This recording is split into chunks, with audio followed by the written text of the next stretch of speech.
দেখুন গাজরের হালুয়ার প্রথম স্টেপটা আপনাদের কাছে আমি দেখিয়েছি। এবার আমি একটু জল দিয়ে নিচ্ছি।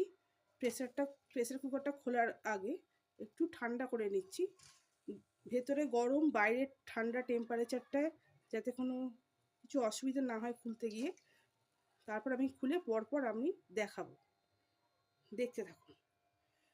গ্যাস ওভেন ফ্লেম বন্ধ করে দিয়েছি।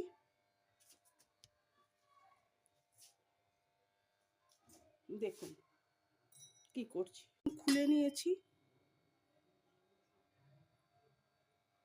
এগুলো খুব সুন্দরভাবে বয়েলড হয়ে গেছে, দেখুন।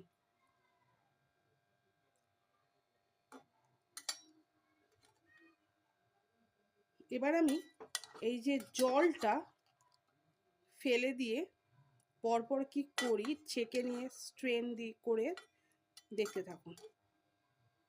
আমার চ্যানেলটা নিয়মিত ভিজিট করুন। Like, subscribe, share, comment, notification button on. এইভাবে আপনাদের বাড়ির মেয়ের চ্যানেলটাকে আপনারা আপনাদের মোবাইল ফোনের মাধ্যমে দেখে সমৃদ্ধ করুন, এগিয়ে নিয়ে যেতে সাহায্য করুন। দেখতে থাকুন। গাজরের জলটা ঝেড়ে নিয়েছি। গাজরটা জল ছেড়ে এরকম হয়েছে। কড়াইটা গরম করে নিচ্ছি। এতেই আমি গাজরের সুইট ডিশ ডেজার্টটা তৈরি করব আপনাদের সামনে। কড়াইটা গরম করে নিচ্ছি। দেখুন, এক হাতে আমি রান্নার উপকরণটা তৈরি করছি, স্ম্যাশ করে নিচ্ছি বয়েলড ক্যারট চপসগুলো, আর এক হাতে আমি ক্যামেরা ধরে রয়েছি। একটু অসুবিধা হচ্ছে, তবু আপনারা আমার ভিউজে আশীর্বাদ করে সাবস্ক্রাইব করে আমার কাজে আমাকে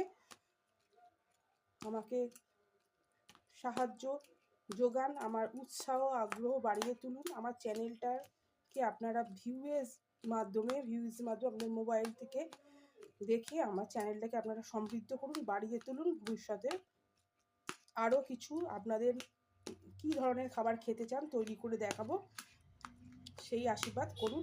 নিয়মিত লাইক করুন, ভিজিট করুন, ভিউজে আশীর্বাদ করুন, সাবস্ক্রাইব করুন, নোটিফিকেশান কি অন রাখুন, সাবস্ক্রাইব করুন, শেয়ার করুন, মতামত জানান, আশীর্বাদ করুন আপনাদের কমেন্টসের মাধ্যমে। দেখতে থাকুন। আমি কড়াইতে ঘিটা দিয়ে নিয়েছি এবং তাতে আমি গাজরটা দিয়ে ভেজে নেব খুব সুস্বাদের জন্য। পরপর দেখে থাকুন কীভাবে আমি